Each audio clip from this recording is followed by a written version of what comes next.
Formar jovens em situação de vulnerabilidade para o uso ético, cidadão e empreendedor da tecnologia, esse é o objetivo do movimento Recode. O projeto foi o único da América Latina selecionado para participar do Solution Summit em Nova York, nos Estados Unidos, na sede da ONU. Hoje vamos conhecer o projeto recebendo o seu fundador, Rodrigo Baggio. Eu sou Joel Scala e está no ar o Observatório do Terceiro Setor, o olhar da cidadania.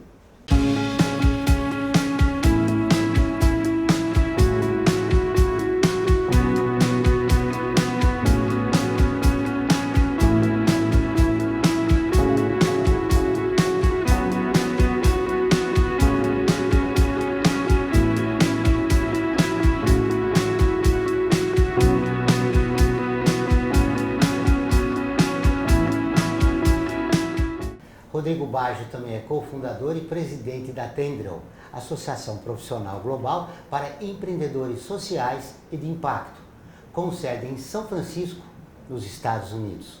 Sua atuação como empreendedor social já foi reconhecida com mais de 60 prêmios nacionais e internacionais de organizações como a Unicef, Unesco e o Fórum Mundial.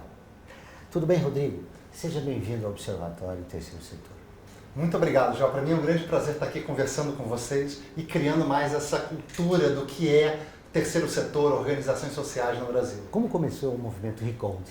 O movimento Recode começou há 23 anos atrás. Nós usávamos a marca no Brasil CDI, de Comitê para a Democratização da Informática. Mas foi em março de 1995 que nós da Recode criamos a primeira escola de informática e cidadania numa favela no Brasil. E aí então nós começamos o que foi considerado os primeiros movimentos de inclusão digital no Brasil. Basicamente o que nós fazemos é ensinar tecnologia e cidadania para pessoas em comunidades de baixa renda. E hoje nós temos uma rede de 679 centros de empoderamento digital, 679 em todos os estados brasileiros e 7 países. Então, são mais de 1,7 milhão de pessoas que já aprenderam tecnologia e cidadania através do trabalho do movimento Recode. Como eu disse no início do programa, você é reconhecido também nos Estados Unidos. Assim, humildemente falando, nós temos mais de 60 prêmios internacionais. Então, organizações como o Fórum Econômico Mundial nos deram 3 prêmios, a Time, a Fortune, a CNN. E esses prêmios para a gente são importantes para abrir portas, a gente fica feliz durante uma semana e depois a vida volta ao normal. Então, o que nos traz um sentimento de realização contínuo é o impacto do nosso trabalho, é formar agentes de transformação que vão se inspirar na metodologia Recode para usar a tecnologia como uma ferramenta de transformação, de impacto na comunidade em que eles vivem. No início do trabalho, as dificuldades foram muitas? Né? Foram assim, basicamente o grande desafio que nós tivemos no início foi mostrar para as pessoas, lembra que a gente está falando em 1995, a internet não estava aberta para a sociedade brasileira, a não ser nas universidades, e dentro desse contexto as grandes empresas começavam a fazer downsizing, que é essa migração de computadores de grande porte para computadores pequenos, e só as escolas da elite no Brasil, Rio, São Paulo, algumas capitais, tinham laboratórios de informática. Então foi assim, muito pioneiro o nosso trabalho, na medida em que nós tivemos que primeiro criar a cultura do que é inclusão digital, que a tecnologia poderia ser usada também por jovens em favelas e comunidades de baixa renda. É isso que eu ia te perguntar. Vocês criaram uma cultura digital num país que só a elite, né, consumia a internet. E aí está o vanguardismo, né, do projeto. Exatamente, quer dizer, pré-internet no Brasil nós já produzíamos e criávamos essa visão de usar a tecnologia como uma ferramenta de transformação de vidas e comunidades. E foi aí que nós transformamos a vida de várias pessoas em comunidades de baixa renda do Brasil, fora do Brasil. Eu tenho vários exemplos históricos, se você quiser eu conto algumas. Por favor. Então eu vou contar primeiro uma história do Ronaldo. Eu encontrei Ronaldo numa penitenciária de segurança máxima no Rio de Janeiro, a penitenciária Lemos de Brito, que não existe mais esse complexo da Frei Caneca, foram todos transformados, né, no complexo de Bangu. Mas quando eu fui convidado para visitar essa penitenciária de segurança máxima, encontrei um grupo de homens que eram premiados pelo bom comportamento, mas estavam há 14 anos presos. Quer dizer, quando esses homens resolveram criar um projeto de empoderamento digital nessa prisão, isso me emocionou bastante. E logo nós começamos a ver ali um grande impacto. Policiais, uma forma de integração, né, com eles da exatamente, sociedade. Policiais pedindo aos presos para ensinar informática para eles. E presos ensinando tecnologia e cidadania. E essa foi uma das prisões que ficou mais tempo sem rebelião. Né? E o Ronaldo, a partir daí, saiu por bom comportamento dessa prisão, voltou para a comunidade que ele vivia em São Gonçalo, no Rio de Janeiro, uma comunidade pobre, e lá ele já formou mais de 15 mil pessoas em inclusão digital e ajudou a 179 egressos do sistema carcerário, presos que saíram da prisão, a criar sua própria microempresa e gerar renda para a sua família. Então esse é um exemplo, como a gente tem exemplos também na floresta amazônica, foram mais de 30 comunidades indígenas que nós levamos internet por satélite, tecnologia, e na comunidade dos Axaninca, que vivem na fronteira com o Peru, do Acre com o Peru, foi onde a gente criou um grande impacto e transformação. Eram madeireiros e traficantes peruanos que invadiam o território nacional para contrabandear droga, madeira, e nesse processo matavam alguns índios, estupravam algumas mulheres indígenas, e dentro desse contexto que os índios, os Axaninca, decidiram declarar guerra contra os narcotraficantes peruanos. E numa reunião de conselho de guerra, eles estavam muito preocupados, porque imagina, ele está comparando a situação, os madeireiros tinham fuzil, arma automática, e eles tinham o quê? Arco e flecha, zarabatana. Mas o cacique e o xamã tiveram uma ideia incrível, eles falaram assim, nós temos uma arma muito mais poderosa que a deles. Aí todo mundo, qual? Internet. E resolveram então escrever um e-mail para o presidente do Brasil na época, dizendo, presidente, nós estamos indo para a guerra, porque nós, Axaninca, como índios, somos brasileiros, e já que as Forças Armadas não estão na fronteira aqui para proteger a soberania do Brasil, nós estamos partindo para a guerra para proteger a soberania brasileira. E esse e-mail virou um movimento. ONGs, movimentos ambientalistas começaram a repercutir esse movimento, que chegou à presidência da República. O presidente enviou para a FAB, as Forças Aéreas Brasileiras, que enviaram helicópteros que, dando rasantes no território indígena, fizeram os narcotraficantes fugir com medo, e os Axaninca ganharam a guerra. Ganharam a guerra, João, porque negociaram paz, usando a internet como uma ferramenta cidadã, que impactou esse momento histórico na vida deles. Principalmente levou consciência, né, a essa tribo. Exatamente. Muito bem, todas as terças e quintas-feiras ao vivo, às 14 horas, tem programa de rádio Observatório do Terceiro Setor, onde recebemos especialistas que, junto com os ouvintes, debatem os principais temas da atualidade e do terceiro setor. Você pode ouvir pela Rádio Trianon AM 740 ou em qualquer lugar do mundo, pela internet, do seu celular, computador ou tablet, pelo link que aparece na sua tela. Voltamos depois do intervalo. A FIA é muito mais que uma escola de negócios. É graduação, pós-graduação, MBA, mestrado e consultoria para empresas. Isso faz diferença. Conheça a FIA. Olá, eu sou Laura Gelbert, da ONU News. Notícias das Nações Unidas e do mundo você acompanha na página e nos programas do Observatório do Terceiro Setor, parceiro da ONU News. E para acompanhar diretamente a ONU News em português, acesse nossa página e redes sociais. Até lá!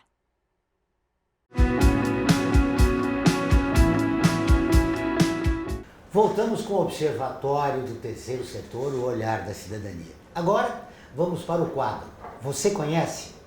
A escrava brasileira que, por lutar por sua liberdade, foi punida, sendo obrigada a ver a execução do seu companheiro.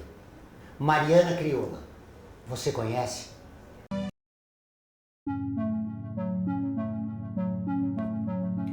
Mariana Crioula era uma escrava nascida no Brasil com cerca de 30 anos. Era costureira e mucama, escrava de companhia de Francisca Elisa Xavier, esposa do capitão-mor Manuel Francisco Xavier. Foi descrita como sendo preta de estimação e era considerada uma das escravas mais dóceis e confiáveis da sua patroa. Apesar de ser casada com o escravo José, que trabalhava na lavoura, vivia e dormia na casa grande, sinal que tinha privilégios concedidos pelos seus senhores.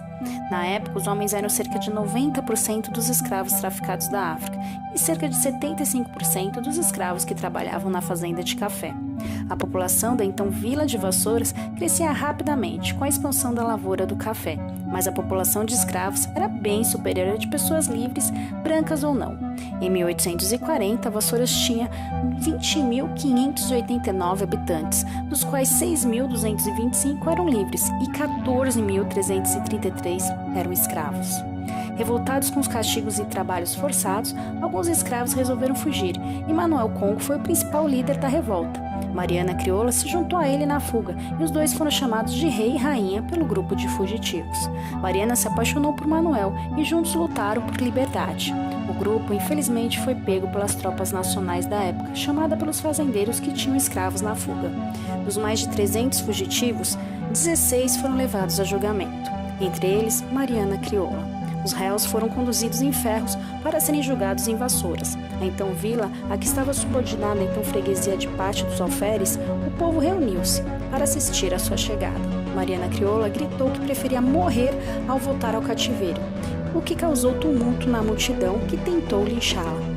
A maior surpresa foi a absolvição de Mariana Crioula e de todas as mulheres, certamente a pedido de sua proprietária Francisca Elisa Xavier.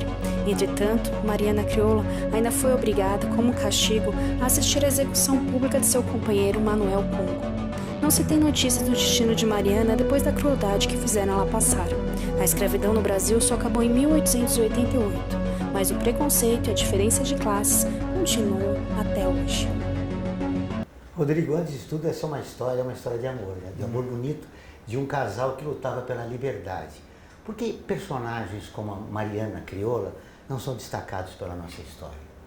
Eu acredito também que a gente deveria considerar heróis esses empreendedores sociais, de impacto, cívicos, esses homens e mulheres que estendem a sua mão e fazem alguma coisa para transformar a realidade.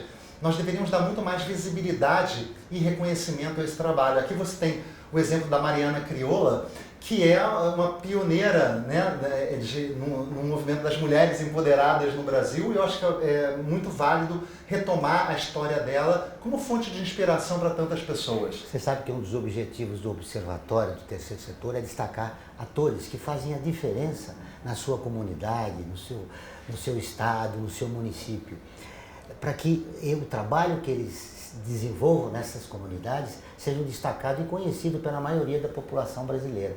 E o trabalho que você faz é fundamental, né, para formar empreendedores sociais no nosso país. Exatamente. Eu acho que quando você coloca essa missão de usar a televisão, a TV a cabo, a internet para dar visibilidade para empreendedores sociais, é importante dizer que hoje no Brasil a gente tem assim, uma quantidade muito boa de homens e mulheres que decidiram investir a sua vida para ser um empreendedor social, de impacto, cívico, gerando impacto e melhoria na sociedade. Isso também nós queremos fazer com os jovens capacitados pela Recode, onde nós temos uma série de cursos e que nós trabalhamos com organizações comunitárias e comunidades de baixa renda, escolas públicas ou bibliotecas públicas ou comunitárias, em que essas organizações cedem espaço, educadores, internet, para que a gente possa estar fazendo as nossas capacitações e o nosso processo, a trilha formativa de inspirar um jovem a ser um tech empreendedor, um agente de empreendedor tecnológico. Então, se você conhece organizações comunitárias, ONGs, bibliotecas na sua comunidade, na sua cidade, que tem um trabalho bom, passa para elas o site da Recode, é recode.org.br, porque cadastrando no nosso programa, essa organização pode ser um centro de empoderamento digital, e esse é o movimento Recode. Vamos espalhar esses cursos de empoderamento digital aonde nós pudermos no Brasil, para inspirar essa próxima geração de empreendedores sociais, cívicos, de impacto. Rodrigo, você no bloco anterior fez um breve histórico, né, do trabalho do movimento Recode. essa nova etapa, quais são os novos desafios? Estamos em 2019. 2019, nós vivemos num mundo em que já acontece a quarta revolução industrial. A nossa sociedade foi totalmente transformada pelo poder das novas tecnologias. A gente está falando aqui de inteligência artificial, realidade virtual, realidade aumentada, internet das coisas. No final desse ano, as redes de 5G vão transformar a forma em que nós nos relacionamos com a internet. Então, essas novas tecnologias transformaram indústrias. E nós precisamos falar sobre essa transformação, essas novas tecnologias, para os jovens de baixa renda em comunidades, escolas e bibliotecas de todo o Brasil. Porque, afinal, se nós vivemos num mundo diferente, nós precisamos humanizar essa quarta revolução industrial. A gente precisa trazer ética e valores para essas novas tecnologias. E aí nós temos vários cursos que vão desde a introdução ao mundo digital, em que a gente forma pessoas em o que é inclusão digital, empoderamento digital, internet, mídias sociais, e o que é ser um empreendedor social, de impacto cívico. E aí nós partimos para cursos como programando, né, que a gente ensina para os jovens a programar, hackeando o seu futuro, em que a gente fala muito de empregabilidade através da tecnologia, cursos de tecnologia exponencial, a gente ensina o que é inteligência artificial, realidade aumentada, internet das coisas, e ensina esses jovens a prototiparem ou desenharem um aplicativo, uma solução, usando essa tecnologia para impactar a realidade que eles vivem. Ou então um curso que a gente tem de realidade virtual 360. Como é que funciona isso? Você sabe o que é esse curso? Não Uma tem parceria ideia. nossa com algumas empresas em que nós levamos capacitação em realidade virtual 360 para ensinar professores de escolas públicas em áreas remotas do Brasil a fazer um pequeno filme de realidade virtual 360, mostrando um desafio da realidade em que eles vivem. Então, é isso que a gente está fazendo, trazendo essas novas tecnologias para a população, né, de baixa renda, empoderando eles no uso e no acesso dessa tecnologia. O teu olhar para o futuro contamina. Todos nós estamos entusiasmados. Mas como se relacionar com esse momento que nós vivemos no país? Uma polarização, as pessoas brigando nas redes sociais a respeito do seu candidato, das suas ideias, com viés ideológico. Como é isso?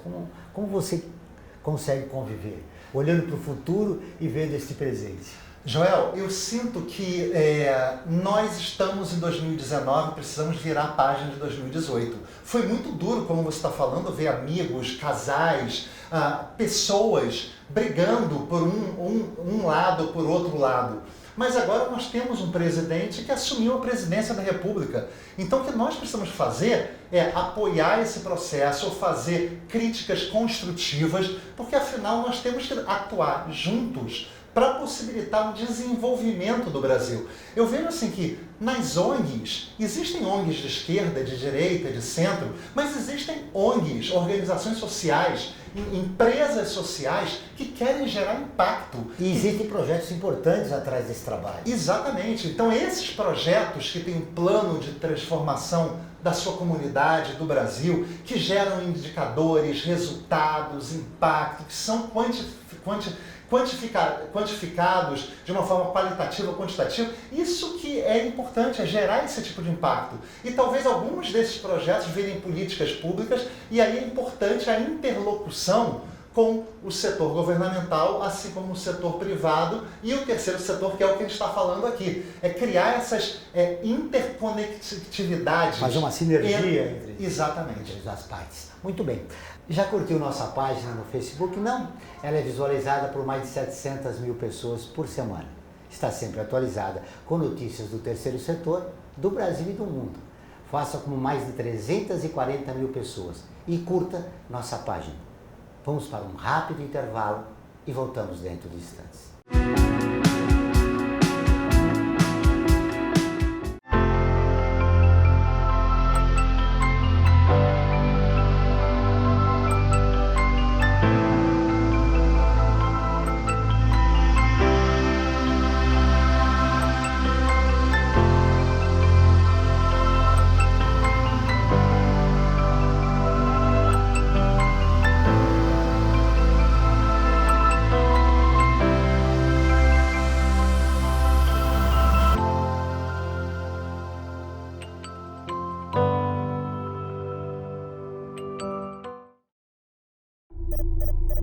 internacionalizar a economia afeta o seu emprego? Para onde vai o Brasil? Ter opinião sem análise é só repetição. Repetição, repetição, repetição, repetição, repetição, repetição, repetição, repetição. Informação é importante. Análise é fundamental. Le Monde Diplomatique Brasil. Independente e crítico.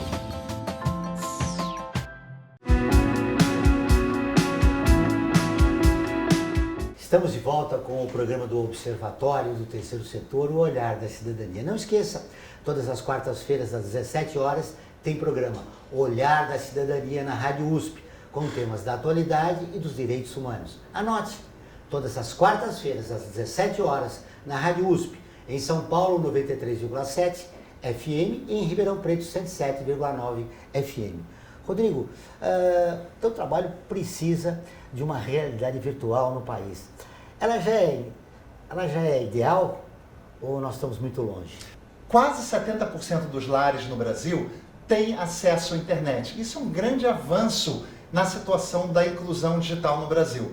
Agora, o que é mais importante é que 94% desse uso é feito por smartphones e as pessoas usam uma rede social, um programa de mensagem instantânea, como o WhatsApp, ou assistem vídeos. Ou seja, tudo está para ser feito. Quando a gente fala aqui de inspirar as pessoas a serem agentes de transformação, quer dizer, o que nós precisamos é inspirar a nova geração de empreendedores sociais de impacto cívicos no Brasil, que vão usar muito mais da internet no seu telefone celular. Não é só usar um programa de mensagem instantânea, assistir um vídeo ou acessar uma rede social. Você pode transformar a sua própria realidade, você pode aprender a estudar mais, você pode empreender, você pode usar a tecnologia para impactar o mundo, a comunidade que você vive. Isso eu queria repercutir com você, a inclusão digital na educação. Ela é fundamental, né, para o desenvolvimento do nosso país. Fundamental. A gente tem um grande desafio hoje no Brasil, que é a infraestrutura de acesso à internet em todas as escolas públicas no Brasil.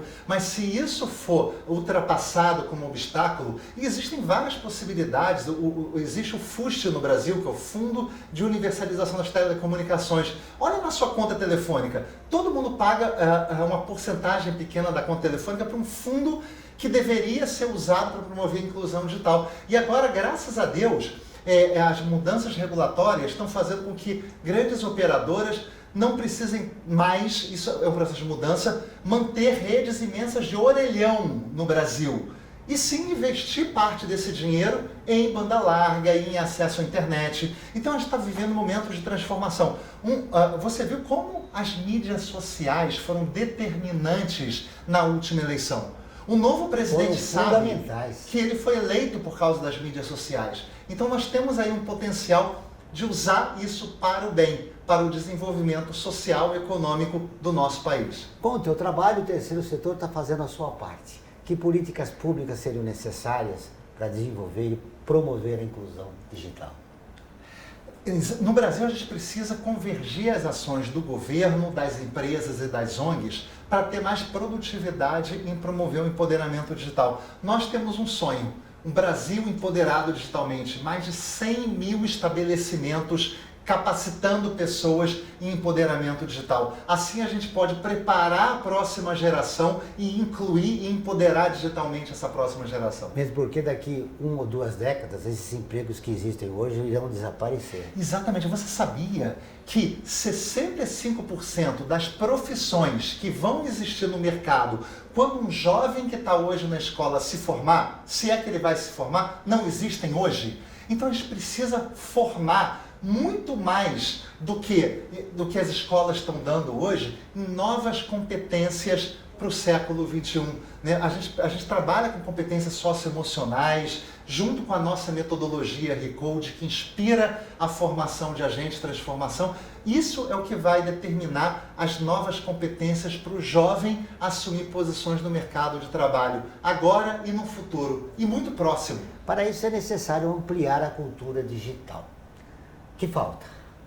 Que sugestões você daria? Ao longo do programa você já falou a respeito de uma série de iniciativas que já estão sendo feitas, que poderão ser feitas. Mas o que nós precisamos? Nós precisamos criar políticas públicas que possam atuar fortemente com o empoderamento digital em escolas públicas, em bibliotecas públicas e comunitárias. A gente precisa canalizar esses esforços, né, do governo, das empresas, para que a gente possa conectar o próximo bilhão de agentes de transformação na internet. Muito bem. Estamos quase no final da entrevista. Foi um grande prazer te conhecer. Parabéns pelo teu trabalho. Rodrigo, o que você diria para essa nova geração que ainda resiste esse processo de inclusão digital no nosso país?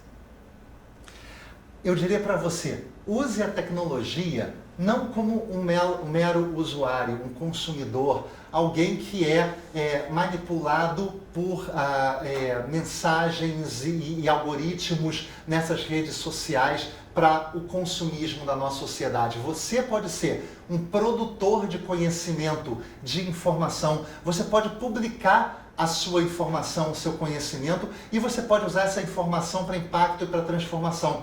Você pode ser um agente transformador da sua realidade.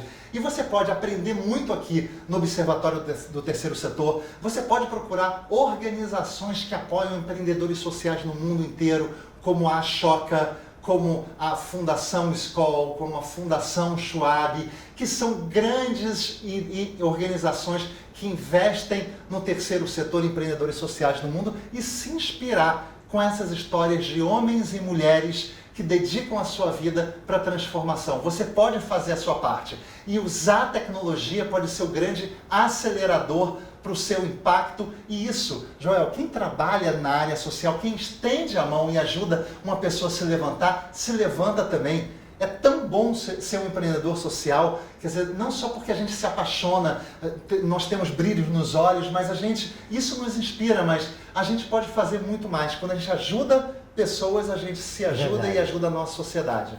Mas você também preside uma associação global, né? A Tendril. Exatamente. Tendril é uma palavra em tibetano que significa interconectividade ou interdependência. É um grupo de empreendedores sociais globais. Há 2 anos atrás, a gente começou a avaliar como estão hoje esses líderes sociais, empreendedores sociais ou de impacto, e a gente percebeu que tem uma demanda gigantesca para aprendizado entre pares. E aí nós começamos a criar pequenos grupos de 10 presidentes de ONGs, de negócios sociais, para falar sobre as coisas mais importantes da vida na cidade em que eles moram, para buscar um desenvolvimento pessoal e organizacional. Isso é Tendril. Hoje são mais de 300 dos maiores empreendedores sociais e de impacto em 34 países que iniciaram esse caminho, esse processo de desenvolvimento pessoal e organizacional através do aprendizado entre pares. Quem quiser saber mais, acesse o nosso site tendril.org. Porque é fundamental, sobretudo aqui no nosso país, que os líderes, né, das organizações de interesse social se reúnam, conversam entre si para o crescimento do terceiro setor. Joel, chegou o momento desses empreendedores sociais pararem de trabalhar sozinhos, isolados. A gente precisa conectar esses pontos de luz, porque juntos nós temos mais força. Nós queremos o empoderamento e o crescimento do terceiro setor. Exatamente. O Observatório do Terceiro Setor fica por aqui. Esse e todos os nossos programas de TV e rádio estão no nosso portal, acessado por mais de 200 mil pessoas de 173 países todos os meses. Acesse você também, observatorioterceirsetor.org.br. Contamos com você, sempre, na luta por uma sociedade mais justa, solidária e tolerante. Até o próximo programa.